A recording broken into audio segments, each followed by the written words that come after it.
शेर ड्रामे की अगली किस्त में खुलने वाला है आखिरकार फजर के सामने ये राज के शेर जमान की इस हालत के पीछे इसके सीनियर डॉक्टर का हाथ है। जैसा कि आपने अब तक देखा कि शेर की फैमिली के आते ही इसकी हालत का बिगड़ना फजर अच्छे से नोट कर रही है। 2-3 दिन से वो बिल्कुल नॉर्मल था, कोई गुस्सा नहीं, कोई ऐसी वैसी हरकत नहीं, लेकिन अचानक से इसकी हालत इस कदर बिगड़ जाती है कि वो अपनी फैमिली के सामने इतना अग्रेसिव हो जाता है। और ये देखकर फजर भी हैरान है, बल्कि परेशान है। और ऐसे में रिदा जो फजर को देख लेती है शेर के पास, और यहाँ पर वो फजर से कह कर जाती है कि ये कुदरत का फैसला है, इस बारे में सोचना ज़रूर। और अंगूठी उतार कर शेर की माँ के हाथ में रख जाती है कि मेरा और शेर का साथ तो लिखा ही नहीं था, कुदरत ने इसके लिए कुछ और ही लिखा है। खैर, इसे खुदगर्ज करार दे दिया जाता है शेर की फैमिली की तरफ से, लेकिन वो अपना दिफा करती है। वो बताती है तहमीना बेगम को कि शेर की ज़िंदगी में नहीं, कोई और आएगी जो इसका साथ देगी, और वो कोई और नहीं फजर है। वो हमेशा मुझे पीछे छोड़कर खुद पहले उस मंज़र में मौजूद थी जहां मुझे होना चाहिए था। वो फ़ोन पर बता रही है कि ये किस्मत का फ़ैसला है, मेरा और शेर का साथ कभी लिखा ही नहीं था। वहीं दूसरी तरफ फजर परेशान है। अचानक शेर की हालत इस कदर कैसे बिगड़ गई? क्या किसी मेडिसिन में कुछ ऐसा मिलाया गया है? वो शेर को काबू कर रही है और शेर इस पर चिल्लाता है, ये सब तुमने किया है ना, तुम दुश्मनी निकाल रही हो मुझसे, तुमने जानबूझकर मुझे ऐसी दवाइयाँ दी जिससे मेरी ये हालत हुई, मेरे घर वालों के सामने मुझे पागल करार दे दिया। अब फजर इसे क्या बताए कि वो खुद इस तजस्सुस में है कि आखिर ऐसा क्या हुआ कि शेर इस कदर बिगड़ गया। वो इसके सोए हुए इसका चेकअप करती है, अच्छे से मुआयना करती है कि आखिर इसे हुआ क्या था, किस चीज़ ने शेर की ये हालत कर दी। वो किसी नतीजे तक नहीं पहुंच पा रही। अपनी कॉलीग के सामने बैठी शेर के बारे में बता रही है कि वो इसे कैसे जानती है और ये कितने अच्छे दिल का इंसान है। हमारी सोसाइटी में शेर जैसे इंसानों की बहुत ज़रूरत है। खैर, अगले दिन वो शेर के पास आई है इसकी तबीयत पूछने और चेकअप करने। ऐसे में शेर बड़े नॉर्मल अंदाज में बात कर रहा था कि अगर मैं कभी पागल भी हो जाऊं तो तुम मुझे पागल मत होने देना, वरना इंसानियत पर से मेरा एतबार ही उठ जाएगा। खैर, शेर के नॉर्मल अंदाजे गुफ्तगू को देखते हुए फजर इससे सवाल करती है, कल क्या हुआ था तुम्हें? क्यों तुमने फिर से रिदा को तकलीफ़ पहुंचाई? पता है वो कितना रो रही थी? ये सुनकर शेर ज़मान एक दफ़ा फिर से अपना सर पकड़ लेता है। ये सब कुछ तुम लोगों की वजह से हुआ। दवाइयों के ज़रिए तुम लोग मेरे जिस्म में ज़हर भर रहे हो। तुम सब मेरे दुश्मनों से मिल चुके हो। तुम भी मेरे दुश्मनों से मिल गई हो। फजर शेर की बात सुनकर हैरान होती है, ऐसा कुछ नहीं। लेकिन शेर इतना एग्रेसिव हो जाता है कि फजर की कोई बात सुनने को तैयार नहीं। मैंने तुमसे कहा था ना, अगर उन दवाइयों के खाने के बाद मुझे कुछ हुआ तो मैं तुम्हें छोड़ूंगा नहीं। वो पास पड़े स्टील के गिलास को उठाकर फजर के सर पर दे मारता है।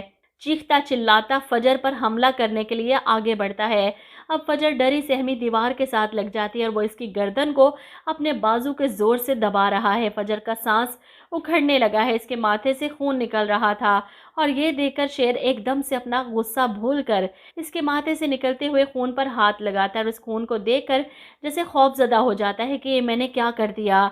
फजर इसकी बदलती हुई कैफियत को देखकर हैरान हो रही है। एक लम्हे में इतना गुस्सा और अगले ही लम्हे बिल्कुल नॉर्मल। इतना सब कुछ होने के बावजूद भी वो शेर का इलाज करना नहीं छोड़ेगी। वो इसकी फाइल्स पढ़ रही है, इसकी मेडिसिन्स पर रिसर्च कर रही है कि आखिर ये कौन सी मेडिसिन्स है जो इसे दी जा रही हैं।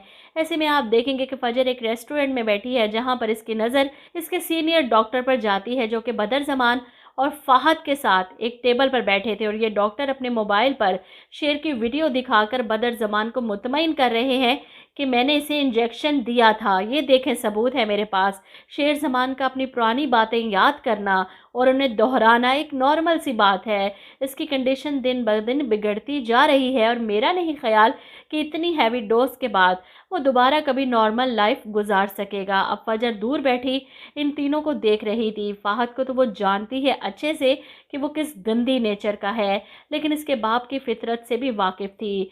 डॉक्टर जो अपना ज़मीर बेचकर शेर ज़मान के साथ कर रहा है, इतनी आसानी से फजर इसे छोड़ने वाली नहीं। इसे अंदाज़ा हो चुका है कि शेर की इस हालत का ज़िम्मेदार आखिर कौन है, लेकिन वो डॉक्टर पर ज़ाहिर नहीं होने देना चाहती कि वो इनकी हकीकत जान चुकी है। ऐसे में ये डॉक्टर फजर को बुलाते हैं कि शेर की हालत के बारे में तो आप अच्छे से जान चुकी हैं, और जिस तरह इसने आप पर हमला किया, मेरा ख्याल है कि इस केस को आपसे वापस ले लिया जाए तो बेहतर होगा।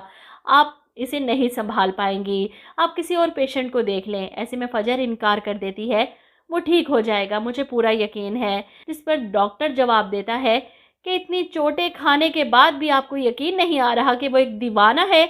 जवाब में फजर कहती है, पता नहीं वो दीवाना है या इसे दीवाना बना दिया गया है। वो शेर ज़मान का इलाज अपने तौर पर करना चाहती है, इसके टेस्ट दोबारा करवाना चाहती है। इसके लिए डॉक्टर की इजाज़त चाहिए। अब डॉक्टर खुद पर शक नहीं होने देगा, इसलिए फ़जर को इजाज़त दे देगा, क्योंकि जो मेडिसिन वो शेर ज़मान को फ़जर की गैर मौजूदगी में दे रहा है, इसके बाद फ़जर कुछ भी कर ले, वो शेर ज़मान को ठीक नहीं कर सकेगी। और आखिर में अगर शेर ज़मान की हालत के बारे में ये मौमा हल हो भी गया तो डॉक्टर बड़ी आसानी से सारा इल्ज़ाम फ़जर पर डाल सकता है कि अपनी ख़ानदानी दुश्मनी निकालने के लिए इसने शेर के साथ ये सब किया। इसीलिए वो फ़जर को शेर के केस से नहीं हटाएगा और हकीकत जानने के बाद अब फ़जर इसकी मेडिसिन बदलेगी। वो नहीं खाने देगी इसे वो मेडिसिन जो डॉक्टर इसे भिजवाएंगे, छुपा लेगी, फेंक देगी और उन सब से छुप कर वो अपनी मेडिसिन से इसका इलाज करेगी। तभी तो शेर ठीक होकर घर वापस आएगा बदला लेने के लिए।